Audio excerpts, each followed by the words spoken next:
안녕하세요. 여러분 배경기 목사입니다. 오늘 여러분들과 함께 마가복음 6장 7에서부터 13절 살펴보겠습니다.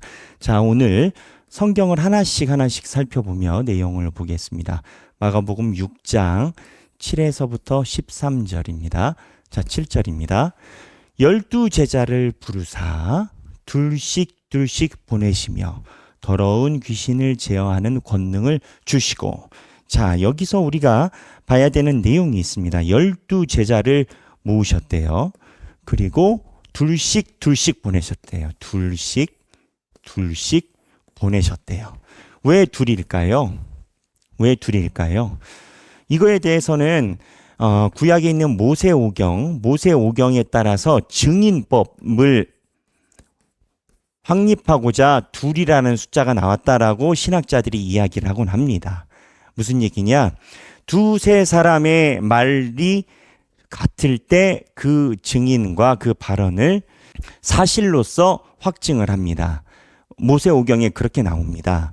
그래서 두세 사람의 입이 성경에는 사실에 대한 근거점으로 이야기를 하거든요. 그래서 둘씩을 그렇게 해석하곤 하는데, 목양적으로, 교회적으로 볼 때 이거를 어떻게 바라보냐면 동역자가 뭡니까? 나와 함께 같은 기도 제목으로 같이 기도하는 자, 동역자에 대한 내용으로 이야기를 합니다. 혼자서 사역을 감당하기 어렵다라는 거죠. 지금 예수님께서 뭘 하고 계시냐? 12제자를 파송하는 거예요. 전도단으로 보내시는 과정이에요. 근데 그냥 보내지 않으세요. 둘씩 보내세요. 대비를 해서 보내세요. 그래서 더러운 귀신을 제어하는 권능, 힘을 주시고 보내세요. 그 다음에 명하시되 여행을 위하여 지팡이 외에는 양식이나 배낭이나 돈이나 전대의 돈이나 아무것도 가지지 말래요. 왜? 지금 전도를 보내잖아요. 먹고 살아야 될 거 아니에요, 사람들이. 근데 왜 하나님께서 이렇게 보내실까요? 이 이유는 하나님을 의지하라라는 겁니다. 전적으로 하나님을 의지하라라는 겁니다. 지금은 목회자가 이중직이라는 이름으로 두 가지 직업을 겸하는 것을 허락을 해놨습니다. 우리 교단이 그 이중직을 허락을 해놨는데, 이 이중직을 허락을 해놓은 이유가 현실적인 어려움 때문에 그런 겁니다. 어떠한 어려움이냐면, 모세오경에 의하면 봉헌의 11조 같은 것은 전적으로 레위 지파의 생활비로 쓰게끔 하나님께서 정해 놓으셨어요. 하나님의 일을 하는 목회자들이 굶고 사는 것을 하나님이 정하지 않으셨어요. 넉넉하게 삶을 유지하면서도 하나님의 말씀, 왜? 하나님을 따르는 너희가 하나님 앞에 축복을 받는 것이 따르는 성도들에게도 모범이 된다. 이 개념을 가지고 있었는데, 구약 성경에도 보면 느헤미야 때나 이럴 때 보면 이제 교회가 어려워지고 사람들이 신앙이라는 것에 관심이 없어지면 교회 재정이 줄죠. 교회 재정이 줄면 어떻게 되느냐? 일하는 목회자들의 생활비가 줄죠. 그럼 어떻게 돼요? 먹고 사는 게 힘들죠. 그래서 최저 생계보다도 낮게 사는 목회자가 너무 많은 거예요. 개척교회, 그 다음에 미자립교회라고 얘기를 하는 자립을 하지 못한 교회들 너무 많은 거예요. 그 교단에 사실은 200명 미만에 해당되는 교회의 숫자가 전체 교단의 90%예요. 우리 교단이 한 9,000명 정도 된다, 9,000교회 정도 된다라고 보거든요. 9,000교회의 90%가 200명 미만이니까 8,000개 정도가 이제 200명 미만, 100명 미만의 작은 교회입니다. 그렇게 따지면 우리 교회는 너무 감사한 거죠. 우리 교회는 그래도 하나님께서 제가 이러한 사역에 집중할 수 있도록 교회에서 생활이나 이런 거를 할 수 있는 시스템을 갖고 있는, 그만큼의 힘이 있는 교회가 됐으니 감사하지만, 현실적으로 많은 목회자의 8, 90%는 기본 최저 소득보다도 낮은 시대를 살고 있어요.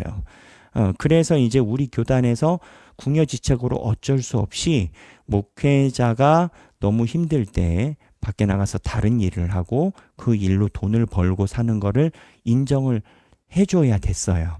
왜냐하면 이거를 인정을 안 해주면 예전법에 의하면 목회자가 다른 일을 겸하면 파면당하거든요. 목사 직책을 취소시켜요. 그러니까는 작은 교회를 섬기는 분이 나가서 아이들을 위해서 일을 하지도 못하고 교회선 생활비를 안 주고, 그럼 어떻게 하냐? 사모님들과 이제 아이들이 엄청나게 고생하는 그러한 일이 많았고, 저도 목사님 자녀이지만 그렇게 생활이 녹록지 않은 그런 시대를 지나왔죠. 근데 이제 그게 갈수록 심해지다 보니까 2개의 이중직을 허락했어요. 우리 교단에서. 그런데 성경에서 원래적으로 하는 이 목회자, 그 다음에 복음을 전하는 자에 대한 이해는 전적으로 하나님의 말씀에 집중하면서 평생을 직업으로 살아가는 걸 하나님은 이야기를 하셨어요. 하나님 성경에 이중직적 개념이 없어요. 뭐 여러분들이 요즘에 최근 유행하는 평신도 사역자, 그 개념 없어요. 그냥 하나님 레이지파, 목회자, 제사장 이 개념만 있지, 성도와 그 개념 만 있지, 양쪽을 뭐 아울러서 목회자의 이중직이라든지 평신도인데 뭐 내가 목사라고 사역자라든지 이런 개념은 성경에 없어요. 이제 시대가 어려워진 거죠. 그래서 이 얘기를 왜 하느냐? 하나님께서 이 목회자 그룹을 보낼 때, 제자들을 보낼 때 하나님만 의지하게끔 해서 어떠한 것도 가져가지 말라고 하셨어요. 왜? 하나님이 먹여 살리니까. 자, 그러면 하나님이 어떻게 먹여 살리냐고. 하나님이 6장 9절에 10만 신고 두벌 옷도 입지 말라 하고 하나님만 의지하라고 하고 어떻게 먹여 살리느냐? 어디서든지 누구의 집에 들어가거든 그곳을 떠나기까지 거기 유하라. 하나님께서 내가 너를 도와줄 사람을 보내겠다라는 거예요. 그리고 너희가 가는 곳에 너희들을 봉양하는 집이 있을 거라는 거예요. 근데 예수님 시절에는 예수님이 복음 살아 계셨고 예수님 복음에 대한 열망이 많았기 때문에 예수님의 제자들이 가는 데마다 예수님의 제자들의 생활비와 삶을 돕고 섬기려고 하는 사람이 많았어요. 그래서 가서 여기 와달라, 여기 와달라, 여기 와서 하시게요 했었을 때 옮겨 다니지 말고 한 집에 들어가면 그 마을을 떠날 때까지 그 사람과 함께 하라는 거예요. 하향평준이 아니라 오히려 상향인 건 거예요. 제가 이야기를 한 것처럼 삶이 어렵고 공고해져서 어떤 사람이 도와줘서 그 사람 만나서 쭉 가는 개념이 아니라 다 도와주려고 하는 건 거죠. 다 섬기려고 하는 건 거죠. 그러니까 역으로 너희 옷 챙겨가지 말고 내가 너희들을 섬길 하나님의 성도들을 준비해 놓을 테니 많을 거야. 그런데 많다고 여기저기 메뚜기처럼 뛰어다니지 마. 한 곳에서 그 곳을 떠날 때까지 거기 있어. 이제 그렇게 이야기를 하는 상황인 건 거죠. 그래서 예수님, 지금 예수님의 이야기잖아요. 예수님의 구조, 예수님의 머리에서 말씀하신 구조에는 레위 족속은 먹고 사는 것을 하나님이 책임진다. 너희는 내가 시키는 일만 해. 구조이고, 그럼 어떻게 먹고 살아? 너희들을 섬길 만한 나의 백성들을 준비해 놓을 테니 그들이 너희를 섬기게 될 거야. 해서 실제적인 생활의 흐름이 이렇게 돼요. 성도가 이게 중요합니다. 이게 왜 중요하냐면 현대 사회로 들어오면서 많이 혼재된 개념이 왔다 갔다 하는 시대가 됐기 때문에 그런 건 거예요. 자, 여기 성도가 있어요. 성도가 목회자와 또 하나님의 제자를 예수 그리스도의 제자를 봉양해요. 섬겨요. 그렇죠. 자, 그러면 성도는 제자들에게 실제적으로 헌금을 한 것. 이 어떻게 섬기냐? 헌금한 지금이랑 똑같아요. 교회에다가 헌금을 하고 그 헌금의 재정의 몇 프로에서 목회자분들의 삶을 유지할 수 있도록 드리는 거죠. 그럼 어떻게 되느냐? 성도는 제자들에게 영의 양식을 받아요. 영의 양식. 영의 양식을 받고 성도들은 교회에 물질적인 헌금, 봉헌을 해요. 쉽게 얘기를 해서 돈이라는 걸 놓고 제자와 성도가 한 일체 지체가 되는 겁니다. 사람이 먹고 사는 것이 중요한데 먹고 사는 이 패턴이 영의 양식을 먹고 세상의 양식을 섬기는 이 구조를 하나님이 가져간 건 거예요. 이 구조를 왜 얘기를 하느냐? 제가 유학할 때 샌프란시스코에 있을 때예요. 그때 세들백 처치의 유명한 목사님이 있습니다. 세들백 처치의 목사님이 릭 워렌 목사님이었을 거예요. 그분이 교회에다가 선포를 했어요. 나는 교회에서 사례비를 받지 않겠다. 사람들이 막 박수 쳤어요. 근데 저와 이제 교수들이 그걸 어떻게 평가를 했냐면 성서적이지 않다라는 거예요. 왜? 사람들에겐 나는 돈을 안 받는다라고 하고 박수를 치고 훌륭한 목사님이다 하고 그렇게 받았는데 사실은 그 리거렌 목사님은 자기의 사이드 인컴이 많아요. 뭐 부흥회를 가면 그렇게 강사비를 준다든지 아니면은 무언가 또 자기가 책을 써가지고 책이 출판에 굉장히 많은 인세가 발생한다든지 또 우리나라도 그런 분이 있는데 본인이 또 출판사를 운영해서 사업체를 부자세요. 그러니까 교회에서 사례비 안 받는다. 이게 굉장히 청빙한 것 같아 보이지만 사실은 본인의 다른 쪽에 인컴이 있는 거죠. 바람직한 성서적 구조는 뭐냐? 본인들이 가지고 있는 그 인컴을 차라리 교회에 귀속시키고 성도가 제자를 섬기는 것, 성서적인 기준에 의해서 성서적인 기준이라는 것도 중요합니다. 성도가 섬기는 것 그리고 제자가 성도의 영의 양식을 주는 이 체인, 이 결계, 이 체인, 이 프레임이 예수 그리스도가 제자를 보낼 때 가지고 있는 온전한 프레임이라고 이야기를 해요. 그래서 예수님이 지금 제자들을 보내면서 나만 믿어라. 아무것도 가져가지 마라. 그곳을 떠나기까지 어디 봉양할 사람을 내가 너희들에게 준비시켜 놓겠다. 아까 제가 이야기를 했던 리거렌 목사님의 그 개념에 대해서 아쉽다. 뭐 반대까지는 아니고요. 그것도 뭐 큰 결정이겠죠. 아쉽다라고 이야기를 하는 건 성서적인 원인에서 이렇게 섬기는 목회자와 성도가 이 체인 안에서 서로의 관계를 맺고 서로의 구속을 가져가는 것이 사랑의 시작이에요. 부모와 자식의 사랑의 시작이 어떻게 돼요? 부모가 자녀가 어릴 때 다 양육을 해요. 밥도 주죠. 용돈도 주죠. 집도 제공하죠. 누가 자식한테 하숙비 받습니까? 누가 자식한테 생활비 받습니까? 그럼 자식은요? 또 부모님께 사랑으로 살아가고 있는 그 자체로서 자식은 이 의식주라라는 것이 같이 공유됨이 하나의 체인처럼 함께 있는 구조가 우리 인간 사회에는 굳이 종교가 아니어도 있어요. 그런데 예수 그리스도가 그 다음에 모세오경에서도 이러한 체인 구조를 하나님 예수님이 레위 족속 제사장하고 성도들에게 이 구조를 계속 가지고 있어요. 성도는 하나님의 제자를 잘 봉양해야 돼요. 하나님의 제자는요, 맡겨진 양을 목숨 걸어서 가르치고 그리고 지켜야 돼요. 이 체인 구조가 모세오경에도 그대로 있고 여기에도 그대로 있다라는 겁니다. 이거에 대한 이해를 잘 못 가지고 가면 현대교회에서 어떠한 현상이 나타나냐면 소위 제가 이야기하는 넉마주의, 밑도 끝도 없이 목회자들이 적은 수입을 받는 것이 미덕이다. 난 청빙론 이야기를 해요. 그 성서적이에요? 아니, 그게 성서적이냐고.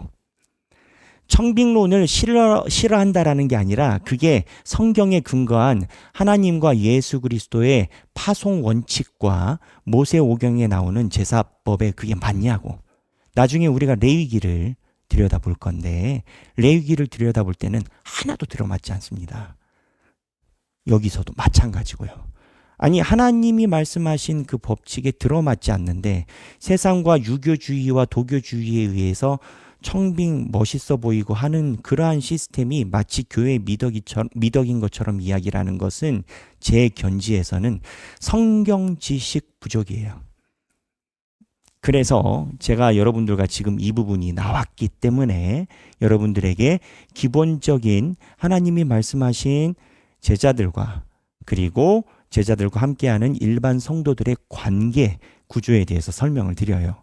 그 다음에 11절 어느 곳에 서든지 너희를 영접하지 아니하고 너희 말을 듣지도 아니하거든 거기서 나갈 때 발 아래 먼지를 떨어버려. 자, 그런데 어떤 현상이 있냐? 말을 안 들어. 근데 말을 안 들으면 어떻게 하냐? 발 아래 먼지를 떨어버리래요. 말을 안 들으면 그냥 박차고 나와버리래. 왜? 여러분은 왜 그런다라고 생각하십니까? 네. 여러분, 복음은 구걸이 아니에요. 복음은 구걸이 아니고, 복음은 그 사람을 살리는 축복이에요. 그래서 복음은 설득이나 강요가 아니에요. 그래서 이 부분을 보고 제자들이 가서 회개하라. 제자들이 뭘 가르쳤냐? 회개하라. 여러분, 회개하라라는 소리 좋아하겠어요? 너 잘못됐다는 소리인데. 당신이 신앙생활 제대로 안 됐다는 소리인데. 좋아하는 사람 누가 있어요? 잘했다라고 격려해주고 권면해주고 막 길을 세워주고 두닥두닥 해주는 걸 좋아하지 누가 나 야단 맞는 걸 좋아해. 근데 회개하라의 기본 구조가 야단 맞는 거예요. 아, 그렇잖아요, 여러분. 야단을 안 맞는데 회개할 게 뭐가 있어?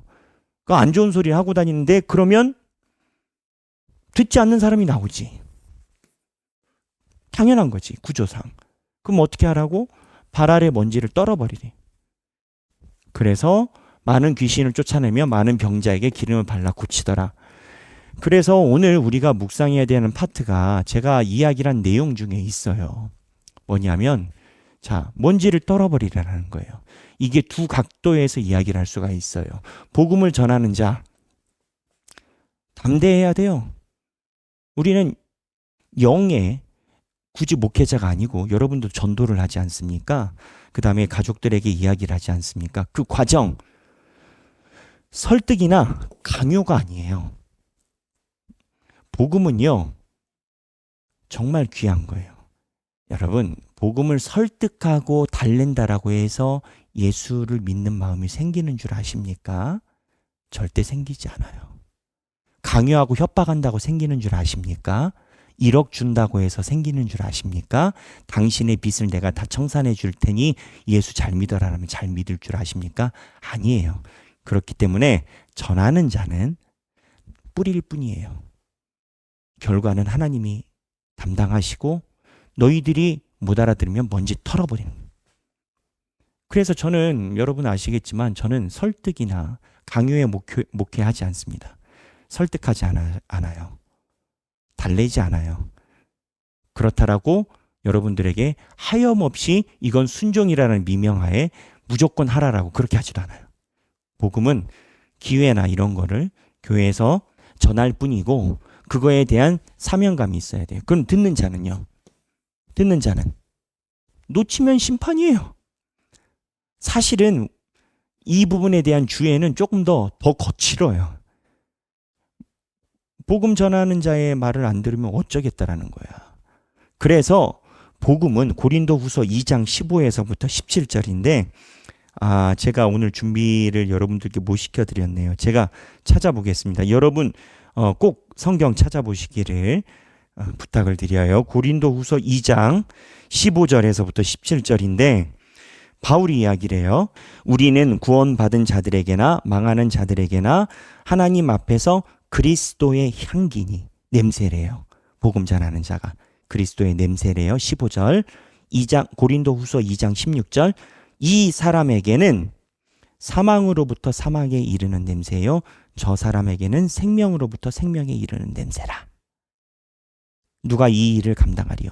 자, 이거를 좀 더 쉽게 번역한 성경 새 번역에 보면 그러나 멸망을 당하는 사람에게는 죽음에 이르게 하는 죽음의 냄새가 되고 뭐가? 복음이. 구원을 얻는 사람들에게는 생명에 이르게 하는 생명의 향기가 됩니다. 뭐가? 복음이. 이런 일을 누가 감당하겠습니까? 다시 우리가 하나님께 바치는 전도가 하나님께 바치는 향기, 냄새래요. 근데 하나님의 자녀에게는 생명의 냄새고 죽을 자에게는 사망의 냄새래요.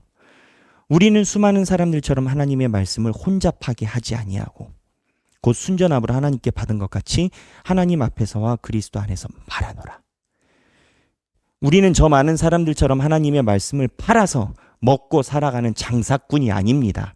이게 세번역은 장사꾼이 아니래요. 이게 무슨 내용이겠어요? 양당 간에 흔들리지 않는다라는 거예요. 장사꾼의 특징이 뭐예요? 돈이 많이 나오면 이렇게 팔고. 우리는 하나님께서 보내신 일꾼답게 진실한 마음으로 일하는 사람들입니다. 우리는 사람들 반응에 따라서 향기가 달라지지 않는다는 거예요. 우리는 하나님이 보시는 앞에서 그리스도 안에서 말하는 것입니다. 하나님이 보시는 그 앞에서 그리스도 안에서 말하는 것이라.